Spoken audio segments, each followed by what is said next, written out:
이재명 정부 출범 일주일째를 맞고 있습니다. 내란 특검뿐만 아니라 해수부 이전까지 속도감 있게 추진되는 부분도 있지만 정책적인 부분 말고 인사 문제는 더딘 것이 현실입니다.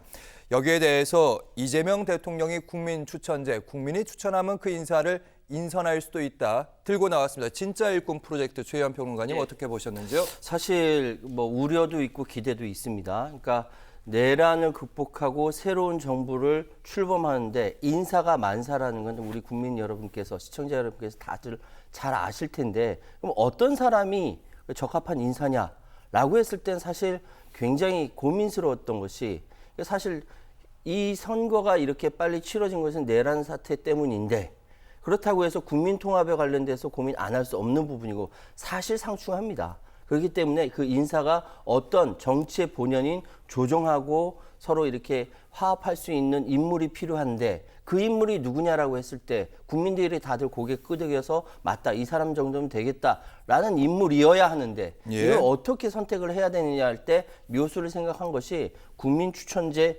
같습니다. 그러니까 모든 인사에 대해서는 기대도 크고 우려도 크지만 역시 지난 그 선거 공약도 국민들로부터 받고 인재도 국민들로부터 받고 물론 검증을 필요로 하겠지만 이런 과정들이 앞으로 그 대한민국 민주주의 발전에 조금 더 도움이 되는 방향으로 작용했으면 좋겠다라는 작은 소망 말씀드리겠습니다. 작은 소망 잠깐 말씀하셨는데 어쨌든 국민들로부터 SNS를 통해서 아니면 수석 홈페이지 통해서 대통령실의 홈페이지를 통해서 인사 추천을 받겠다고 했습니다. 방금 이제 기대 말씀하셨는데 실제로 어떻게 될지도 좀 이따 말씀을 해주시고요. 김기웅 대변인님 어떻게 보셨어요? 제가 인사혁신처 홈페이지에 들어갔습니다. 거기 들어가 보니까 동영상에 한 1분 30초짜리 동영상이 있는데요.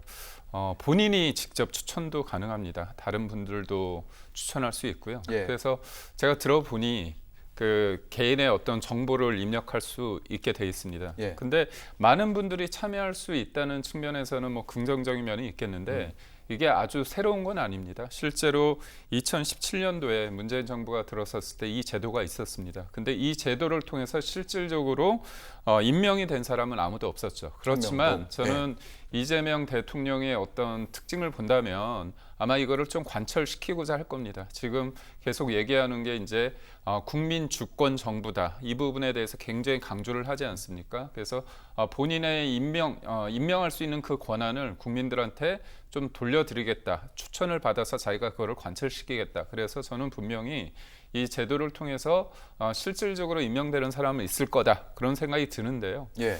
근데 이게 아무래도 그 관련된 동영상의 댓글을 제가 쭉 봤습니다. 그 댓글을 보니까 우리가 알 수 있는 야당, 지금의 여당이죠. 민주당의 지지자분들이 좋아할 분들의 그 인사들이 쭉 나열이 돼 있어요. 그게 무슨 말이냐 보면 말은 국민이지만 그래도 지금의 현 정부에 대해서 좀 강도 높게 지지하는 분들 입장에서 그분들이 선호하는 사람들이 추천될 가능성이 좀 있겠구나 그런 생각이 듭니다. 그러다 보니까 뭐 법무부 장관은 김용민이다 아니면 정청래다 아니면 박은정 검사다 아니 박은정 의원이다 뭐 이런 식으로 좀 돼 있고 또 이거에 대해서 되게 비판적으로 시각을 보는 사람들 입장에서는 뭐 김어준 문화부 장관이 되는 거 아니냐 이런 얘기를 하고 대법관 얘기 있었는데 그렇죠. 저번에는 이제 비법조인 출신의 대법관을 뭐 100명으로 늘린다, 뭐 30명으로 늘린다 그러니까 그때 갑자기 그럼 김어준 씨 되는 거 아니냐, 유시민 씨 되는 거 아니냐 그런 식으로 약간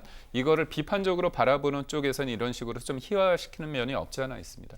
제일 중요한 거는 추천을 통해서 이제 검증을 하겠죠. 근데 그 검증을 통해서 얼마나 어떻게 보면 이재명 대통령이나 이재명 정부 내에서 어떤 사람을 하고 싶은데 우회적으로 이런 국민 추천이라는 걸 통해 가지고 이거는 국민의 여론이다, 국민이 추천이라고 해서 이런 식으로 하고 싶은 어떤 정치적 의도도 좀 있을 것 같다. 왜냐, 이 추천은 누가 한지는 알죠. 그렇지만 누구나 추천할 수 있잖아요. 당사자도. 그렇기 때문에 이런 부분이 약간의 우회적인 어떤 본인들의 선택적인 사람을 택하기 위한 하나의 방식일 수도 있겠다 그런 생각을 들고요. 예. 저는 우리 유 앵커님을 문화부 안 장관으로 듣도록 그 얘기는 안 듣도록 하면 어떨까 그런 생각을 하는데 아, 우리 예. 최유한 제가 그러면 이제 평론가님께서는 저는 이제 김기웅 전 대변인 이름 써낼 거고요. 아무튼 이 제도가 사실은 김기웅 전 대변인께서 말씀하셨는데 분명히 몇 명은 성과가 있을 것이다. 하지만 인기 투표가 될 수도 있다. 이런 말씀을 제가 들었어요. 가장 우려스러운 것은 적재적소에 사람을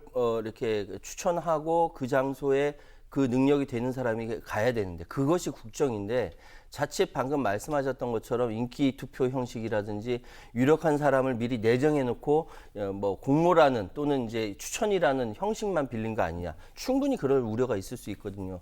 그럼에도 불구하고 저는 이 모든 과정이 국민주권 정부라고 명명한 것처럼 국민들에게 먼저 그 선택권을 드린다라는 민주주의적인 원칙 차원에서 진행된 것이다. 야당도 비판적으로 바라볼 수 있겠지만 이 부분이 이제 정착화되는 과정에 이제 시작됐다라고 뭐 이렇게 생각하면 되지 않을까라는 생각합니다.